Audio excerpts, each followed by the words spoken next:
Everyone welcome to my YouTube channel. तो आज हम बात करेंगे पीजीटी के बारे में और उसके सिलेबस के बारे में, सोशियोलॉजी के। यदि आप प्रिपरेशन करना चाहते हैं तो इस चैनल से जुड़ के प्रिपरेशन कर सकते हैं। अब हम इस चैनल पे अपनी जो पीजीटी की है क्लास रेगुलर आएगी, सोशियोलॉजी से रिलेटेड टाइप जो हमारा जो सिलेबस है, सिलेबस के अकॉर्डिंग हम वीडियो अपलोड करते रहेंगे और हमारे जो कोर्स कवर करेंगे उसके कंटिन्यू और उससे रिलेटेड जो हमारे एमसीक्यूज़ होंगे उन्हें भी हम सॉल्व करेंगे। तो चलिए स्टार्ट करते हैं। आज हम सिलेबस देख लेते हैं कि सिलेबस क्या है सोशियोलॉजी का। उसी के आधार पे हम अपने जो सब्जेक्ट है सोशियोलॉजी उसके सिलेबस को कवर करेंगे और उसके एक जो चैप्टर है कंप्लीट होने के बाद उसकी से रिलेटेड जो एमसीक्यूज़ रहेंगे उसे सॉल्व करेंगे। उससे नेक्स्ट हमारा चैप्टर स्टार्ट होगा। तो इसी तरीके से हमारा सीक्वेंस चलेगा। तो चैनल से जुड़ के प्रिपरेशन में लग जाइए। इस बार जो पीजीटी का जो एग्ज़ाम है उसे क्रैक करना ही करना है। जो वैकेंसी अभी रिसेंटली आई थी उसके में काफ़ी बच्चों का सिलेक्शन भी हो गया। तो कुछ बच्चे रह गए हैं, कुछ मायूस हुए, क्योंकि इसमें जो 50 मार्क्स जो रहते हैं वो आपका इंटरव्यू का रहता है, जिसके कारण हम जो इंटरव्यू है उसको क्रैक, उसमें जो मार्क्स रहते हैं वो खुद देते हैं। उसके आधार पे आपका यदि रह जाता है तो बहुत अफसोस की बात है। इसलिए आपको क्या करना है, अपना जो रिटन वर्क है, रिटन में जो मार्क्स लाने हैं उसमें स्कोरिंग रखना है।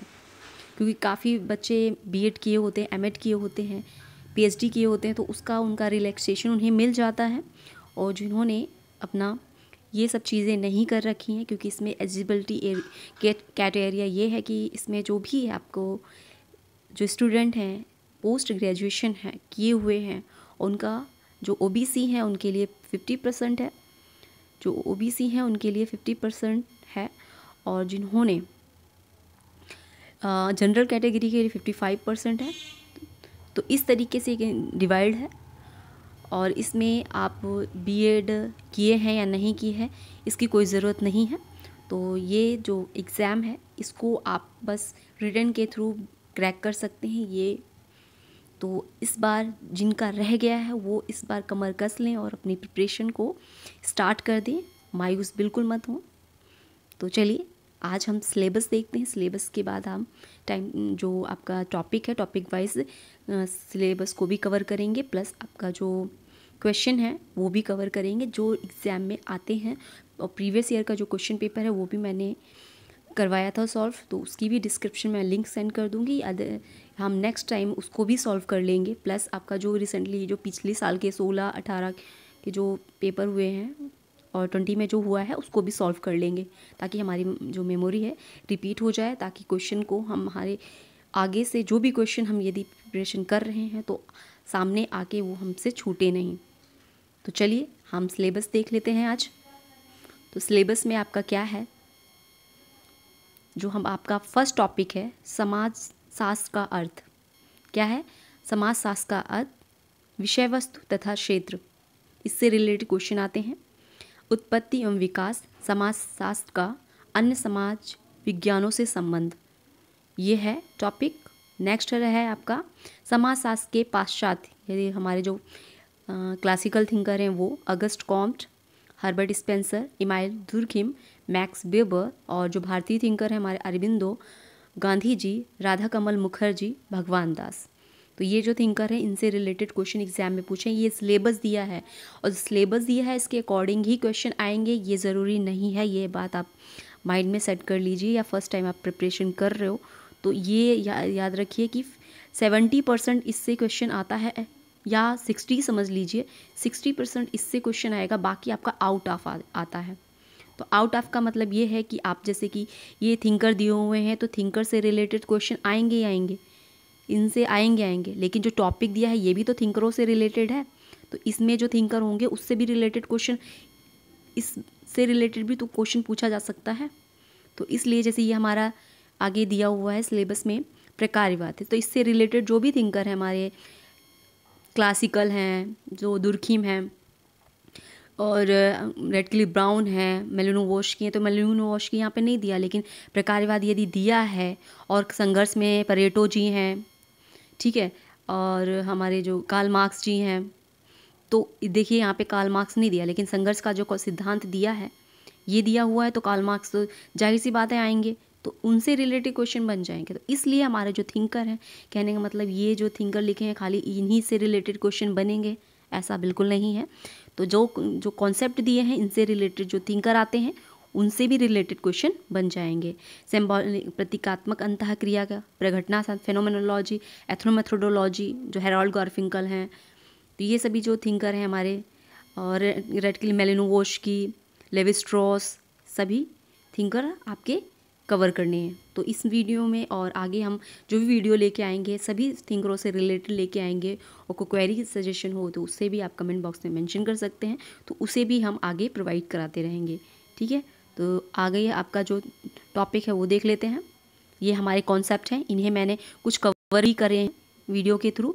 तो अब हम सेशन चला रहे हैं, तो इसको हम टाइम जैसे टॉपिक बनता जाएगा वैसे हम इसको भी कवर करते रहेंगे। जो ये हमारे थिंकर हैं इनसे रिलेटेड कौन कौन से थिंकर आते हैं, जो प्रकारवाद है इससे रिलेटेड जो थिंकर हैं उन्होंने प्रकारवाद पे किस तरीके से टिप्पणी की है, क्या क्या कहा है, प्रकारवाद का अर्थ उन्होंने किस परिप्रेक्ष्य में जो संरचना के सिद्धांत पे लगाया है, और जो संस्कृति के आधार पर, स्त्रीकरण के आधार पे, और संघर्ष का जो सिद्धांत है कार्ल मार्क्स का, उनसे रिलेटेड डेरेंडोल्फ और हमारे अल्थ्यूजर वगैरह जिन्होंने भी चीज़ें कॉन्सेप्ट बताए हैं, उनके क्या कॉन्सेप्ट रहे हैं, क्रिटिसाइज़ किसने किया है और किसने उन चीज़ों को एक्सेप्ट फॉलो किया है, सभी कुछ हम जानेंगे।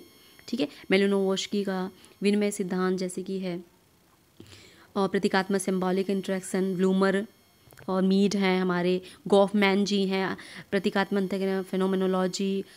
तो ये सभी जो थिंकर हैं इन्होंने इस कॉन्सेप्ट को देने का कारण क्या बताया है, और इस कॉन्सेप्ट के आधार पर उन्होंने सोसाइटी को किस परिप्रेक्ष्य में लेके गए हैं, उनका प्रोस्पेक्टिव जो ये रहा, इसका आधार इन्होंने कहाँ कहाँ अप्लाई किया है, ये सभी चीज़ें हम जानेंगे।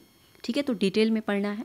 क्वेश्चन तो आपके डायरेक्ट क्वेश्चन पूछे जाते हैं, और हमें डिटेल में इसलिए पढ़ना है क्योंकि क्वेश्चन यदि डायरेक्ट आते हैं तो क्वेश्चन डायरेक्ट का मतलब डीप से भी डायरेक्ट पूछा जा सकता है।